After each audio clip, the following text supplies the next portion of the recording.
Meets the Cultural with our two legal experts, Edward Pichardo Esquire and Royce Russell Esquire. Thank you so much for joining us every Wednesday, 4 p.m. Eastern Standard Time for our show. So we're looking forward to another engaging conversation. And before we get into what we're highlighting today and who we're celebrating, of course, our legal experts would like to greet you. So, Senor Pichardo, buenas tardes. Hello, hello. Good afternoon. Buenas tardes. Good seeing you here today. Thank you for joining us. As usual, I'm pretty sure that you're going to find the content on this show today quite fulfilling as well as educational and hopefully spiritually enlightening. Thank you so much, Senor Pichardo. And over to you, Mr. Russell. I just want to thank everyone for tuning in once again. If you don't catch us live, you can catch the replay or the rewind or the remix, however you want to call it. But please catch us because the information, from what I understand, from the feedback I get, and I'll pat both of you guys on your backs respectfully, has been helpful to most and invaluable to many. So let's get cracking. Absolutely. And thank you to everyone for tuning in as always. So today we're going to start off like we typically do, and we lose someone culturally, ancestor that has gone home. We want to pause and celebrate their life. And we had a young brother, when it's close to an age group that you might associate with, it kind of hits you differently. But Michael K. Williams is also the cousin of one of my very close friends, and he passed away at 54, which is very young. He's known for Boardwalk, Empire, Lovecraft Country, and of course, as his role as Omar Little in The Wire, the HBO series. So rest in peace. And there's a lot that can be said. I mean, there's hundreds and hundreds of articles at this point with how his life impacted. And we'll play a little clip from an Instagram post in a little bit. But I wanted to get both of your reactions to the transitioning of Michael K. Williams. Well, I can tell you, I can talk on and on about Brother Williams, and I do want to spend some time to talk about him. And we've celebrated notable passings in previous shows, and we may have spent a little time and not really gone through the A through the Z's. But if we can today, as you stated before, Dr. Grant, someone that's close to Ed's age, is someone that you might want to really, really talk about. And so therefore, I do want to spend some time talking about him. And I'll start the conversation or this segment just on a couple of things that came to my mind. Without a question, he was a very good actor. But what I saw in him was that his acting overpowered his physical display, right? Now, we all know that he had a scar that went across his forehead. And that was real and that was live. Some people would shy away from that and say, I don't want to be in front of the camera, or I don't have the capacity to be an actor because I look a certain way. And we've seen that before. We could just look at some of the anchors on the news in the days that I grew up. They were all fair skinned, never dark skinned, all square faced, never round headed. We can say that for the same for women. They had to look a certain way. Bobby dolls, Marvel superheroes that you went in the store and bought. But his ability to go next level, to say, this is what I look like, this is who I am, yet I'm gonna play these roles. And he's played a variety of roles. Everybody really speaks about, Omar in The Wire, but he played a hell of a role on Boardwalk. I mean, that was like, he played one hell of a gangster. And on Lovecraft, he was amazing on Lovecraft. And that should not be forgotten. And 12 Years a Slave. Excuse me? 12 Years a Slave. 12 Years a Slave. I mean, and he's played in some other, lesser known movies that you're like, oh, there you go again, right? And maybe those were building blocks to get to where he was. So I think when I think of him, I think of the ability to be comfortable within his skin, to be comfortable to say, I'm gonna still do this thing, right? And then Ed, you and I have a conversation, and I'll let you spearhead your thoughts on this, because this, I think your thoughts was another asterisk and star next to his name. He played, alternative lifestyle gay gangster. And before we even get into that, if I can interrupt you for 1 minute, Mr. Russell, the scar that you talked about, that was in a fight with a Razor. He was 25 when that happened, and that scar was with him forever. And it also was interesting because there were some roles that people wanted him to play because of the scar. So it's interesting, and I don't want that to get lost, that while you are definitely celebrating the fact that he was able to break through and still be a star without a limitation because of the scar on his face, that it also made him very passionate about violence and policing. And we'll get into all of that later, but some people don't know how that scar got there. Well, and Ed, before you go and talking about, playing a gay gangster, you just brought up something, Dr. Grant. Imagine how many roles he probably didn't get because of the scar. How about that? Right? No, how many roles didn't go his way? How many roles that maybe they wanted him to put foundation and makeup on? Because we know that's live and well, right? To hide that, right? We could see cake when it's coming, to hide that. And whether you feel, no matter what your feelings are in reference to that, you got to imagine that there was probably a good amount of roles that didn't come his way. Go ahead. No. What I was going to say was, definitely he was someone that was comfortable in his skin, extremely confident, a real striver coming out of Brooklyn. I know during that time period that they say he got that scar was really an infamous time period in the city where, there was a heavy use of razors in the hood in terms of violent attacks. And for him to sustain such an injury and then turn around and become a Hollywood star is amazing. And being confident enough to go for these roles despite his outward appearance is amazing. Yeah, and not only that, as I said before, to play those roles. Now he played alternative lifestyle, a gangster in Omar. Lovecraft, he was a father who was, gay in Lovecraft, which developed along the line. And then you flip it in Boardwalk, he was the well-known gangster that just took over, the camera.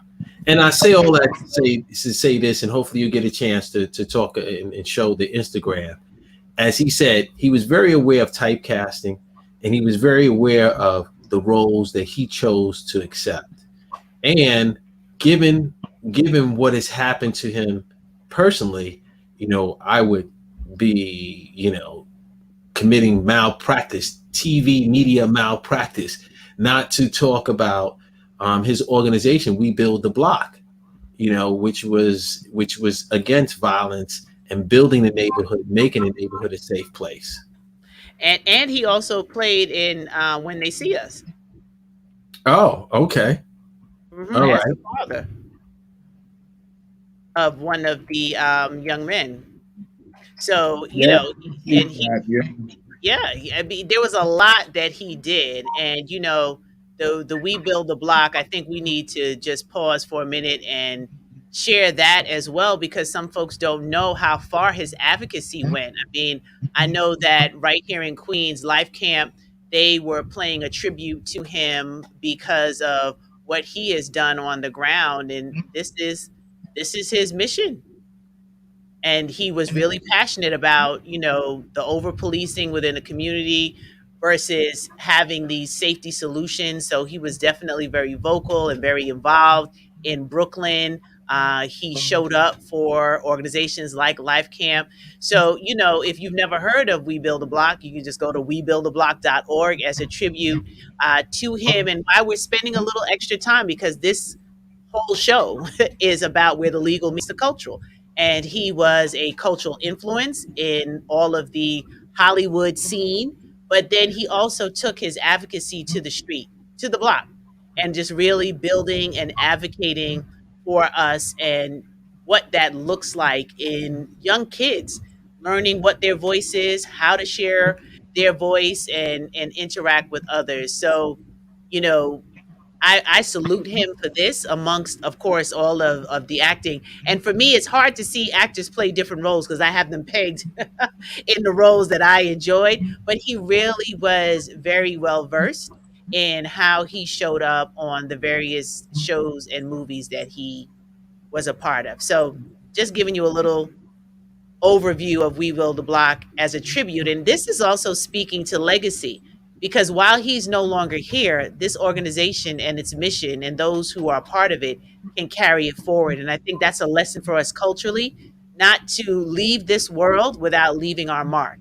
And he definitely has left his mark. He even created this public safety pledge with the organization, and looking at how to hold the mayoral candidates to task with all that they were saying in the campaign and what that looks like for organizations. So once again, I just wanted to highlight that, and we'll definitely go to the clip and share some information. But you all want to jump in on We Build a Block? Well, what I can say to that is, as I sit here today, and as many workshops that we have done on cardiac arrest, a tactical guide on how to handle unlawful police stops, I extend my hand to We Build a Block and be more than happy to do a workshop there for free, be more than happy to donate books there for free, make them part of the cardiac arrest team, because it's about each one teach one. And We Build the Block doesn't only go for his block, it goes for the blocks in St. Mary's, it goes for the Valley, it goes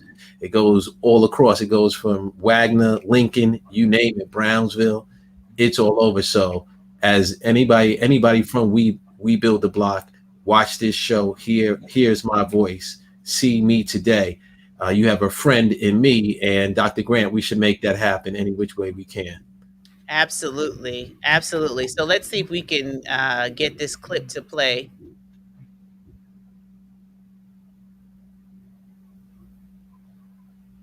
Yeah.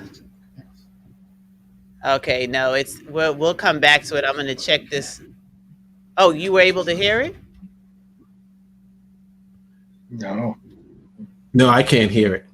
Okay. Hold on. Yeah.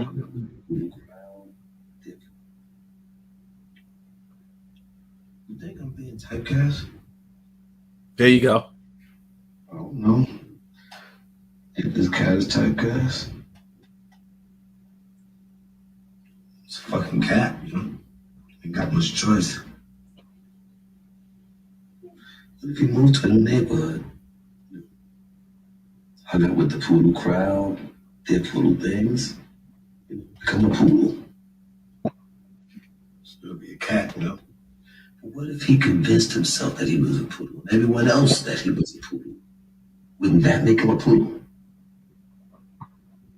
That's a good point. I mean, weird as shit, but it's a good thing. And this whole metaphor is bullshit, yo. You hear me? You think everybody don't got a role to play? Huh? You think a white boy could have played Omar? You think you could play a president? I could. And I think we've seen the last black president for a while. I'm just saying. I think you're going to always be playing some version of Mike. Gangster Mike, old-timey gangster Mike, southern gangster Mike. But I'm not a gangster.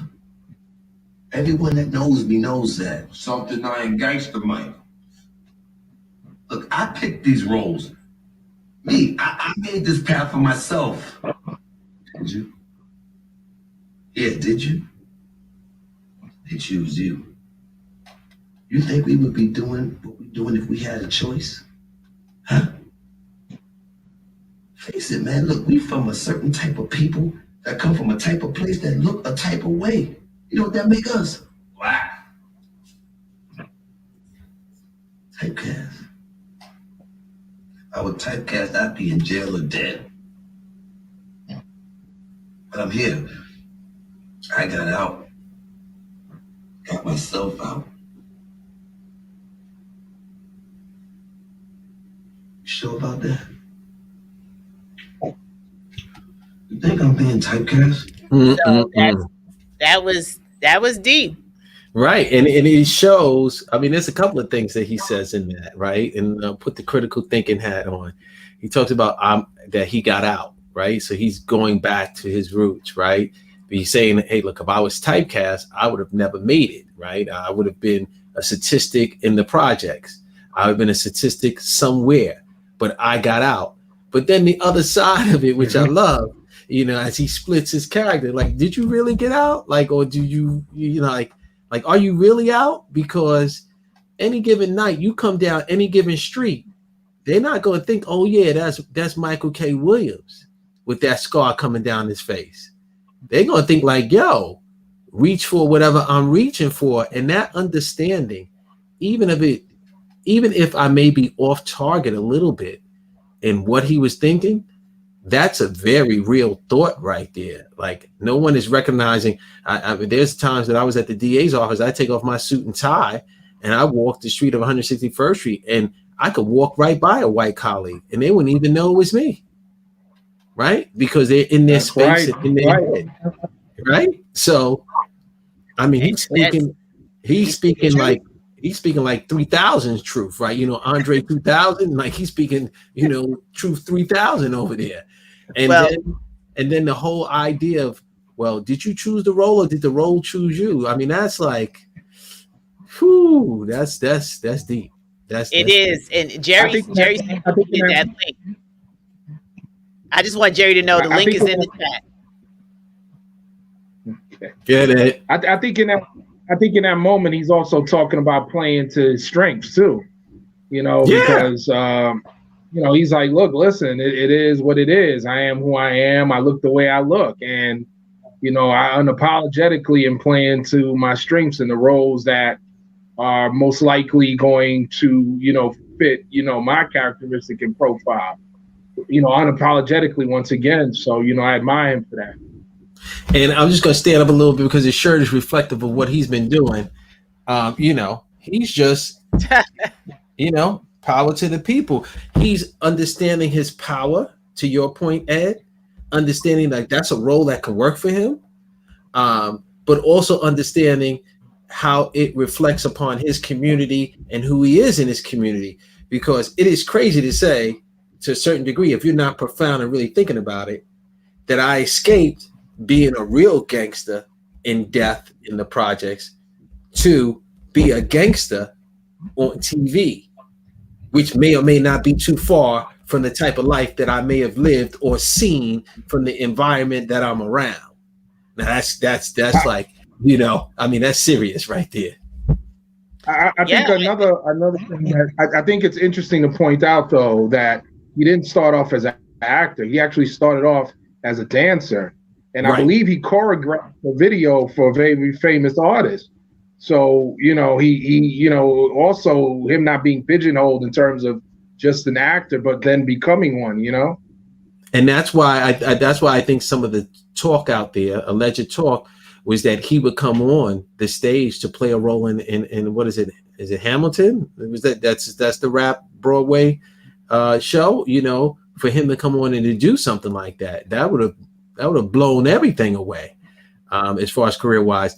You know, because I'm a fan of his, I've seen video out there in the world, Facebook, Instagram, where he's in the park just dancing. And you want to talk about house music and Afrocentric music, he's just getting down. You know, he's getting down like I'm looking in the mirror, like that's my man. That's what we do. That's how, you know, forget what label you are. This is what we do when the music comes on. And once again, I don't think that there's enough time and space to really tribute him in a way that he should be honored for understanding who he is, understanding his plight, and understanding how he got to do the give back. You know, I really appreciate him for that. And as we, talk about this and celebrate his life and his work, they're investigating what the cause is, and we really have to think about all that our actors and those that are in Hollywood or those that are performers go through and how they deal with it. It's a bigger conversation on suffering in silence or going through things and not having outlets. And the whole story, there are a lot of speculation, but I just hope that while we celebrate his life, we can also celebrate that we need to be there for one another. And being our brother and sisters keepers means seeing signs or seeing what's happening if someone is really suffering and going through. They're alleging it's a drug overdose. I don't know if that has been confirmed, but something went wrong somewhere, and just really checking in on each other and understanding it's okay not to be okay, but it's not okay not to ask for help and to get that help so we don't lose other treasures like Michael K. Williams. And Absolutely, absolutely. I think about because they were mentioning something about him possibly being absorbed into one of his roles, and the pathological lifestyle is one of the roles or the characters that he played, and being sucked into that. And I immediately thought about Heath Ledger, years ago when they say he got absorbed into that Joker character. That's one of the things that they say, because when you're an actor, apparently you really, really get into your roles to the point where sometimes it can be possibly detrimental. But the investigation is still ongoing, and I don't want to come to any premature conclusion. right. Well, I hope if that is true, that people become so invested in their roles, then we start getting more movies like Aretha Franklin, and more people start getting invested in those roles. More movies like Malcolm X, people start getting invested in those roles. Marcus Garvey start getting invested in those roles. Martin Luther King get invested in those roles. Ida B. Walker get invested in those roles. Harriet Tubman get invested in those roles. So if that's the landscape and that's the model, then let's start getting some movies out like that, so people can become so invested in that we see the same change and the same dividends in the community as he did, no matter what role he played and how he went about his business.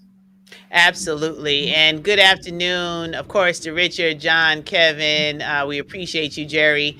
Hopefully you got the link from that. So that was our tribute to Michael K. Williams. And because it was more about his life than just acting, it's his advocacy. And of course, on Speaking Legally, we need to talk about that and lift that up. And we will definitely circle back with how we can support the work that is still left here on the ground to do. So now, as we move into what's happening in the world, we know we're on the heels of 9/11, and because of the significance of where we are in New York City and everything around, wow, believing that it's been how long? 20 years? It seems like yesterday. If you were alive during the time, you remember exactly where you were. You remember exactly what was happening. And for those who lost loved ones, you never, ever forget. But in addition to that, there's also Oh, the challenge. absolutely. There's the challenge of the compensation. But go ahead, Ed. You wanted to share something? Oh, no, no. I was just going to say, I remember it vividly. I was working down in that financial district when that occurred that day. I happened to be working at 2 Broadway doing arbitration hearing, and when it occurred. So it's like yesterday to me whenever there's ever any mention of September 11th.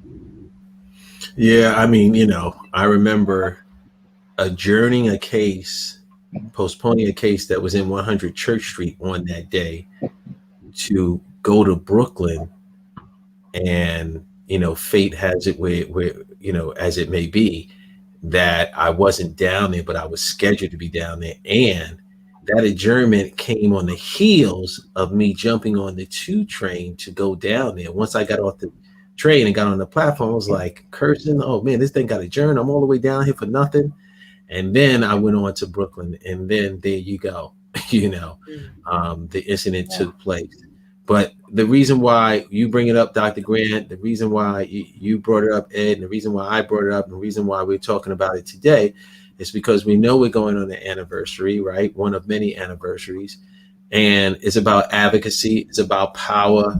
It's about understanding that, by the time common folks get the tip on what stocks are hot, the stock ain't hot anymore.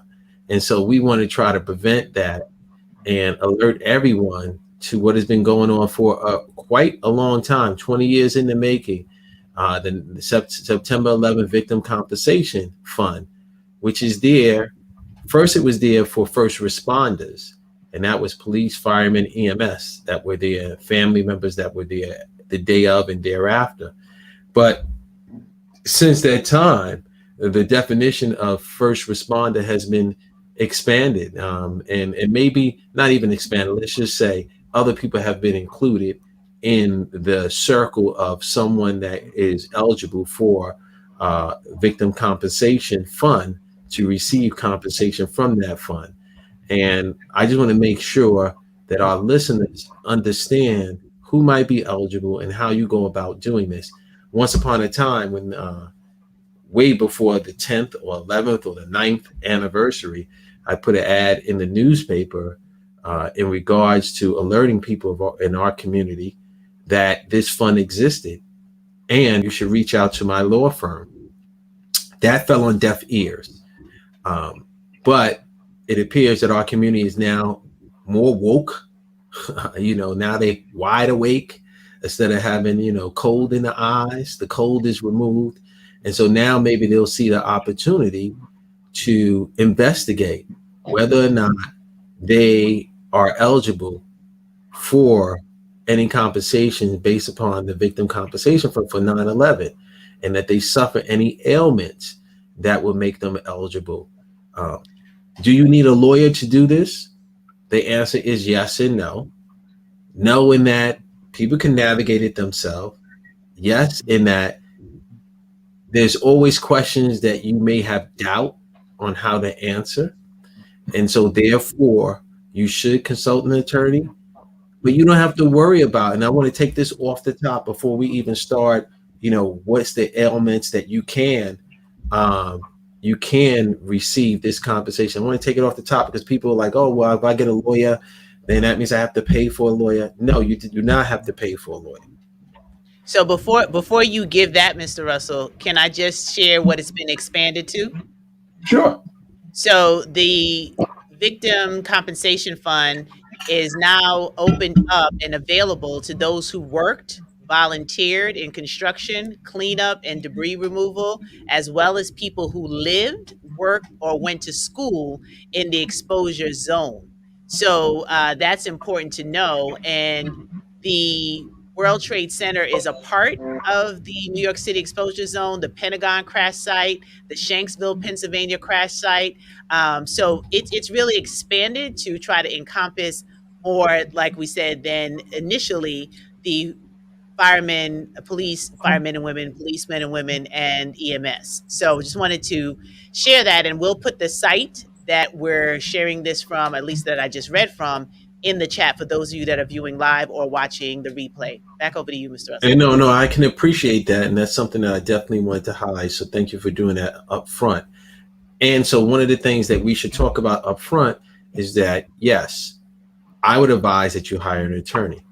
You don't have to worry about what you should pay the attorney, number one, because they should take that not on contingency, but based upon the rules and regulations that are within the compensation fund, which states that the lawyer gets 10% of whatever compensation that he's able to garnish for that victim. So if you go to a lawyer, you say you want to do this, and they say, oh, well, we want to give 33% of whatever we get for you.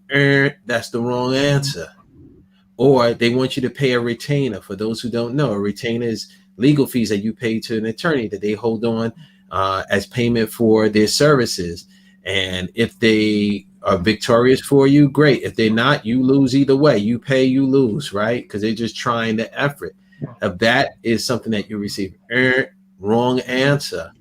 If someone says, well, let's see what you get and then we determine the fee. Aaron, wrong answer. That's 3 strikes. That's Family Feud. Steve Harvey. It goes over to the next person, right? And the next, what the next person should be saying is, well, the compensation board has a built-in number for attorney fees, which is 10%. That's what we work from. Now let's get busy to see if you're eligible.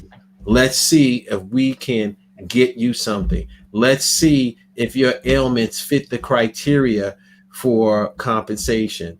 And if you work down there, can we build a case to show that you work down there?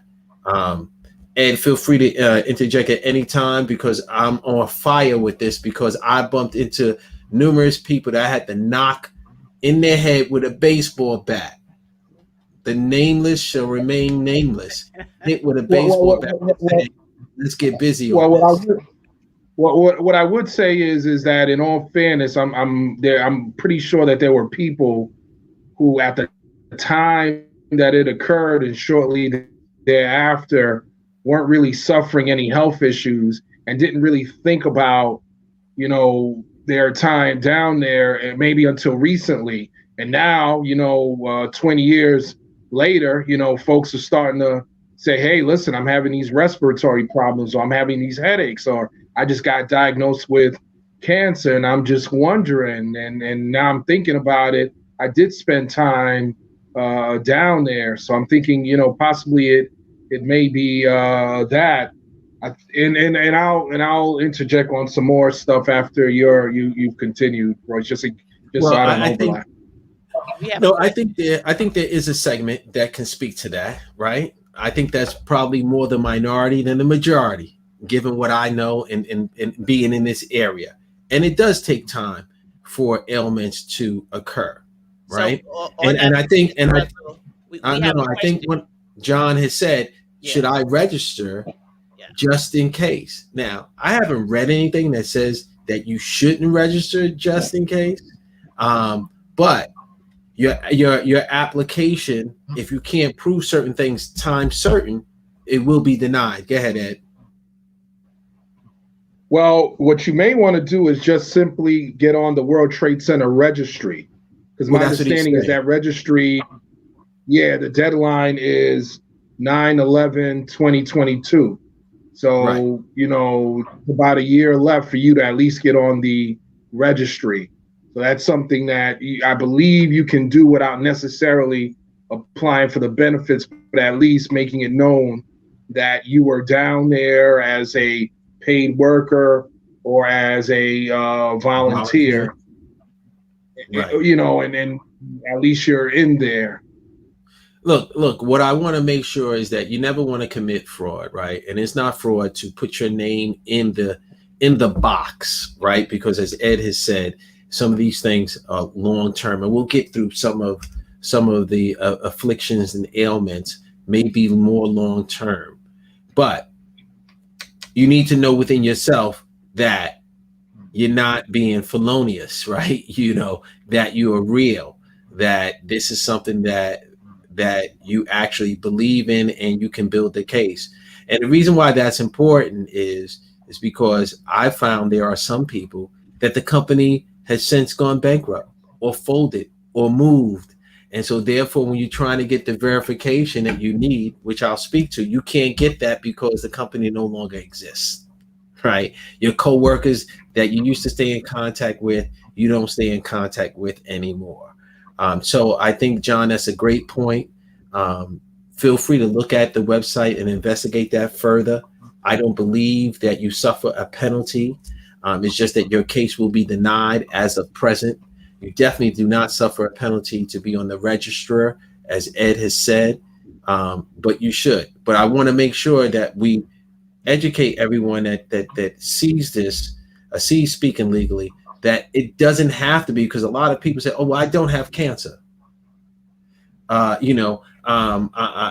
don't have either bladder, and this is some of the things that some of the ailments for which you can immediately register, right? Because of the toxic dust there, and what it looks for is lung cancer. What the compensation board looks for is lung cancer, prostate cancer, breast cancer, male and female. They look for bladder cancer in the bladder, cancer to the liver, kidney cancer, thyroid cancer, blood and lymphoid tissue cancer, brain cancer. Those are very, very significant ailments. And so what has happened and what I have seen in the past is that people say, well, I don't suffer those things, so therefore I'm not going to register.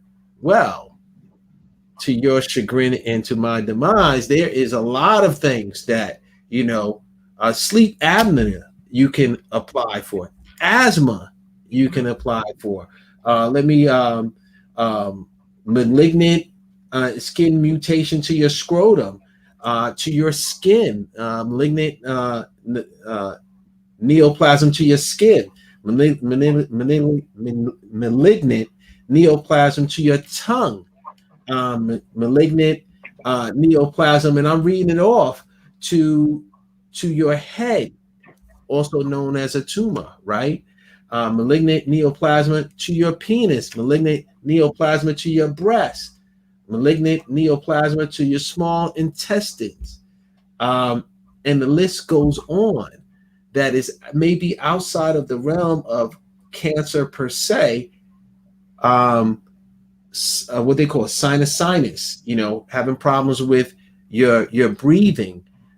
It's called, let me just see, and let me get the right term, aerodigestive, which While is. you're looking for that term, Mr. Russell, Rich was just saying or inquiring about the difference between the World Trade Center Registry and the Victims Compensation Fund. So I just wanted us to clarify that as right, well. Because those are different deadlines, and you got to make sure that's why you might want to consult a lawyer. You might want to do some reading because you want to make sure you hit those deadlines. But aerodigestive, that is upper respiratory disease, chronic rhinosinusitis, that is dealing with you being able to smell and having infections in your nose, and mental health depression. Right now, clearly it has to be documented, right, that you suffer from depression. And that's not something that, well, I guess you can realize it later on in life, I guess.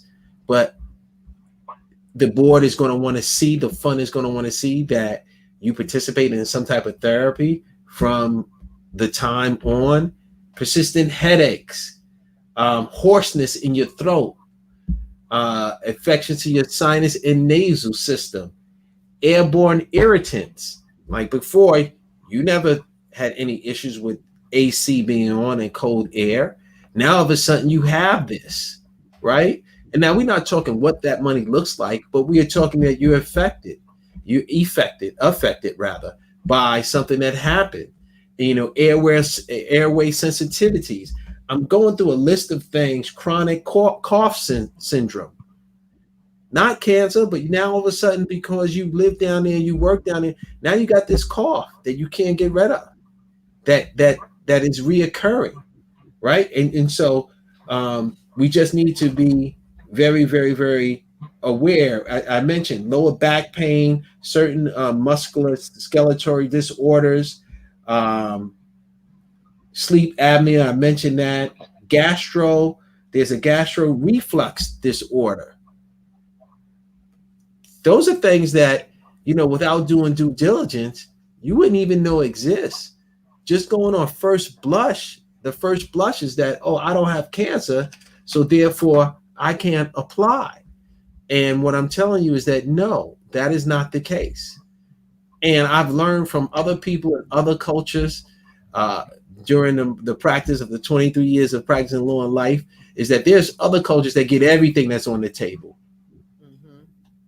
They could be middle class, upper class. If there's financial aid to give for their kid to go to college, they're applying for it. Right? And we as people, we want to take it on the chin. No, we're not going to apply for financial aid. Let somebody else do that. That's noble, and I understand that. But you got to get where the getting is good, because the getting will be gone. And that's a reality that we need to accept. And we need to, take a very active role, be powerful in that role. And I think it's Well, important not to to mention the fact that, go ahead, Ed. I mean, not to mention the fact that if your presence in that geographical area leads to the premature ending of your life, that's something that you're definitely entitled to. Not just you, but really your family who depends on you. So that's something to think about when you decide whether or not you're gonna move in this direction. It's something to think about. And I There should had be no someone shame in tell your me, move. I'm sorry, Ed. I had someone tell me, no, no, no, I don't really want to go through it. I'm not on the list. I want to say, what, man? Like, come on over here and let me, like, for real, like, come in this back room here, And I'm still convincing that person that they need to move forward because for some reason, and it's cultural, you know what I mean? It's cultural, and I'll say it and stand with it that we think that we're doing something wrong when we don't get our just due. When we decide like, we're gonna leave something on the table. No, get everything from the table. Now, there are some obstacles. If you say that you work there, you have to get affidavits from co-workers to say that you work down the World Trade Center. You have to get maybe your human resource department to verify that you were working during that time and you were in that area. The affidavits are just simply, I know Royce Russell. I was a co-worker of Royce Russell at X agency. He was present during this time period. His position was A. I saw him. We ate lunch. We did a variety of things together. It is as simple as that. It's not anything that legally it's very simplistic. And then plus, once you get the verification from your employers, whether it was one job or another job, great. For those who volunteer, usually you have to keep a record of the hours that you spent down there and that you volunteered. That goes to the World Trade Center medical and monitoring program. But once you meet that eligibility or that requirement for eligibility by getting witnesses, then you just have to get examined by quote unquote certified World Trade Center doctor. Once that doctor certifies you for that existing ailment, then you're locked. You're in. That's it. You can move on to the compensation part. Now, it gets a little complicated whether or not you receive workers' compensation because of your ailments before, so they may take out monies for that. So you may not get the grand prize that you want, but that's okay. You shouldn't double dip anyway. If you got money up front and now you're seeking more money, it should be deducted. But all I'm saying is, let's follow the yellow brick road, Dorothy, or Diana Ross or whoever went down the road, let's go down it. Well, I think it's And important. just Go ahead, Mr. Machado. oh no, just as a quick heads up, in terms of the earlier issue, you should definitely it's a form pursuant to Workers' Compensation Law, Section 162. It's called the Registration of Participation in World Trade Center Rescue, Recovery, and/or Cleanup Operations. It's a sworn statement, and you fill that out whether you were paid or whether you volunteered at Ground Zero, Fresh Kills, Landfill, the barges, the piers, and the morgues. And it's you fill it out. You can find it on the Workers' Compensation Board site. If you Google World Trade Center, New York State Workers' Comp, it'll come up. You can go ahead and download it, fill it out, and it comes in different languages too, from Spanish to Polish to Italian. There's a number of languages in there, so just wanted to give a heads up on that. Absolutely. That's another link that we can provide. If you want to give that link or shoot it to me and I'll put it in the chat, because this is an opportunity for people to be properly compensated for the trauma. So if it's there, the fund has been created. Let's not have it sit with people who need to get access to it, who literally have physical conditions and are suffering, there's no need to not fill out paperwork. And when we talk about where the legal meets the cultural, if we're honest, a lot of times we miss out on things because we don't want to fill out paperwork, or we think somebody's going to track us down, or it's going to impact us in some sort of negative way. This fund was created because of the advocacy of so many wanting to have some sort of recourse for those who sacrificed to be there in the cleanup, the days after, those who were there during what we witnessed and transpired. You never know what and how that will affect you if you were there. So the least you could do is at least register and then talk to an attorney. You found out here from our legal experts, you don't have to come out of pocket. So if you don't have to come out of pocket, there's nothing to lose because the attorney is going to take the 10% that is clearly stated in how these funds are managed. So there really is no excuse to be concerned about what you have to necessarily do, because an attorney can help walk you through that. Yes, you have the option on doing it on your own, but why take the chance of making mistakes? I agree with you 100%. And once again, it is one of those things that I think, I'm from this culture, right? There's no need to delay. Get on it. Let's do it. Let's be active. Let's assert our power. Let's, draw the X in the line, and stand there and not, moan or groan that other people are receiving these benefits, or rely on, I didn't know about it. I didn't know about it is not an answer. I don't know is never an answer. And so, from my voice to your ears, let's be active in this way. And let's see where we land on this spectrum of receiving some type of compensation. Now, one of the things I will say is that it's important because, as Ed had mentioned, you may be eligible for some type of health benefits, where you might be paying out of pocket now because you have since left that job and now you're doing something else with that employer, and you're suffering these ailments. And if you just register, who knows, you might be eligible for medical relief, because what you're going to see the doctor for is related to the 9/11 incident tragedy. Absolutely. And if nothing else, you would want that at least.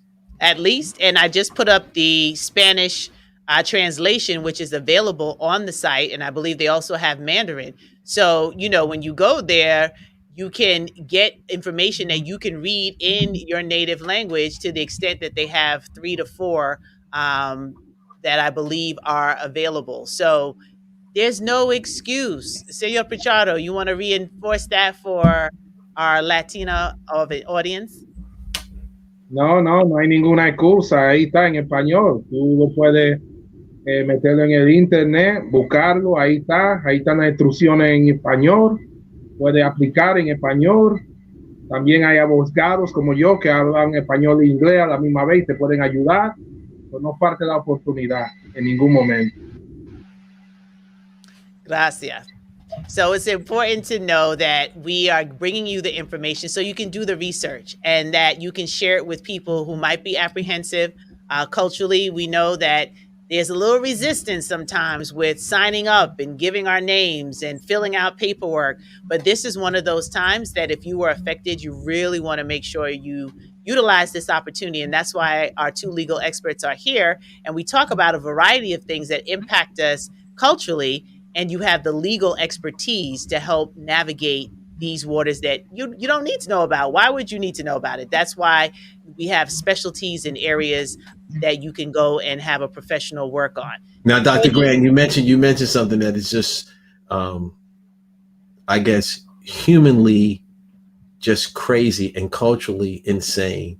The theory, I'm worried about my information.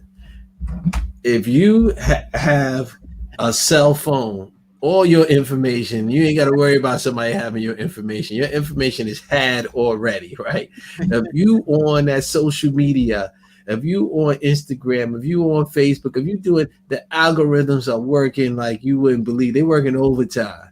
And, you know what I'm saying? They're working when you sleeping. So you worried about giving some information, you can forget that. your information is had. And guess what, everybody? You're not that important. You know what I'm saying? You really just not that important, you know. So take heed to what we're saying and jump on it. Absolutely. So, as we are starting to close down the show, there's some other news that has happened that everyone has kind of witnessed, and because part of my community in Southeast Queens has been affected by what happened with Ida, you know, we really want to send out our heartfelt condolences to those who lost their lives in the New York, New Jersey, tri state area. They're still counting, you know, just all that has happened and the lives that were lost. You know, people don't believe in global warming, which I don't totally understand, but we can see that these storms are becoming more frequent. It happened so fast that they weren't prepared. And, you know, when the visitations happened to the homes where the water came in so quickly, there was nothing that some couples could do, some families could do. They just could not get out. That's just how fast everything happened. So there's a lot of rebuilding across New York City, across New Jersey. There are disaster areas that have been declared not only by the governor of New York State and the governor of New Jersey, but President Biden was in town to take a look at what was happening and make assessments on the additional relief. So for those, particularly in the Queens area, I want to just invite you to a relief meeting where there'll be different representatives that can answer questions. There's a lot that is happening, just ways in which we can cut some of the red tape. People have lost their homes, their everything. So they need to be able to rebuild, they need resources, and this is one of many various meetings that'll be held with Queensborough President Donovan Richards and Assemblywoman Hyman, who is also in this area, State Senator John Liu, Councilmember Idanique Miller, and Natasha Williams, who will be, once the elections are over, she's the Democratic primary winner taking that seat. So they're coming together with representatives from the comptroller, from the Red Cross, to do as much as can be done immediately to continue to help the relief. I'm planning a benefit concert as well that we'll share more information about so that we can get access to funds, to resources to help these community members rebuild. You know, there are no words to those who lost life and lost family. It's heartbreaking to hear these stories, but what we know here on Speaking Legally, we can do what we can do, and what we can do is use our voice and use our action and be a part of solutions. So if you are in need, reach out to all of the different elected officials within your area in Brooklyn, in Manhattan, in the Bronx, in Westchester, in New Jersey, all the different counties, and definitely here in Queens, so that you can get access to the right information, because there's another cultural piece. You know, a lot of people have been promised things before when floods have happened and they didn't see results. Ironically enough, where one of the couples passed away in Queens, they spent money 2 times to build up infrastructure, and we still had fatalities. So there's a lot of work to do. We share information with you on this show so that you can take on advocacy in the way that makes sense for you. But we hope at the very minimum you do something to help somebody else's life. And I'm sure there'll be a fund out there. There'll be data points where you can get access. And once again, those who snooze will lose. You need to be vigilant in getting access and getting information. I will say, you know, in the practice of law, you see a variety of clients, and some annoy you more than others. Some you cherish the relationship more than others.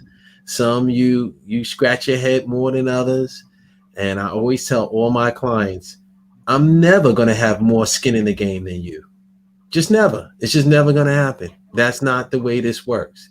If you don't have skin in the game, that means if you don't start to do the research, if you don't start to have interest in something that benefits you, you cannot expect someone else, a third party, to have more interest than you. that goes all the way from being I woke, heard, and fighting the streets of justice for social justice or anything else. Absolutely. So as we start to wrap up, we and I hope heard that there's you gonna be, heard. I heard there's gonna be, Oh, go ahead. We had a little delay in your comment there, Senor Pichardo. So rewind and oh, come I'm again. sorry. Yeah, I just wanted to say I heard there's going to be an adjustment in terms of the permit process in terms of rebuilding as well for a lot of those homeowners that need to make repair their basements. So that's something for folks to definitely look out for. And I also want to pray for the living that are very sick as well. I want to extend some prayers to Cedric Ceballos, former Laker, former Phoenix Sun. He's actually a second Bryant. Right now, he's in intensive care with the COVID. And, I really wish him well, and I hope he's able to pull out of that. Absolutely. I didn't know about that. And that's another point, right? COVID did not go away. COVID is still here. The variants and all these other variants that are coming, the vaccination, just like any other vaccination, can be debated, but we're just hoping that everybody uses the best common sense that you have to take care of yourself, your family, your loved ones, and not put yourself in harm's way unnecessarily. At least that's my prayer. So as you move about, wearing a mask, staying socially distant, whether you decide and you're still battling whether to take the vaccination or not, just use wisdom with how you move forward. It is still killing people. Hospitals are full. Some places, I spoke to someone in Houston who has to go in for a procedure next week, and the hospitals are so packed with COVID. It's worse than when we were in the height of COVID. So this is not a joke. It's not propaganda. It's not fake news. COVID is killing. So let's do our part to be responsible with how we move about and how we care for those that we love during this time. I mean, there's just so much going on in the world, but when we have light like this show, when we have experts like Senor Pichardo and Mr. Russell, we can share information with you culturally that can help you advocate if you're in the situation or someone that you know and love that needs to have legal help, advice, retainer. So you don't have to go far. You can go to cardiacarrestbook.net to get a book on how to handle unlawful police stops. You can go to the law office of edwardpichardo.com or roycerussellesquire.com if you need legal assistance. So thank you so much for being here on the show. John, thank you. We appreciate you being here. Richard,